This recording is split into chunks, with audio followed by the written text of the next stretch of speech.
Eceskey 4 qrammatikasını müzakirə edəcəyik və ümid edirəm ki, bu videodan yararlana biləcəksiniz. Müzakirə edəcəyik. Xiang hu, bir də hu, xiang, hu, xiang bu söz sadəcə olaraq zərf olaraq istifadə olunur. 可以说他们互相尊重. Onlar qarşılıqlı bir-birinə hörmət edirlər. 可以说他们互相爱. Onlar qarşılıqlı bir-birini sevirlər. Huya baxaq. Xiang hu yenə qarşılıqlıdır.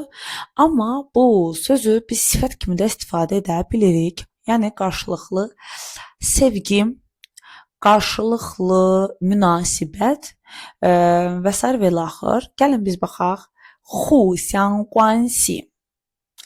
Hu xiang guanxi. Məsələn, biz deyə bilərik 相互关系。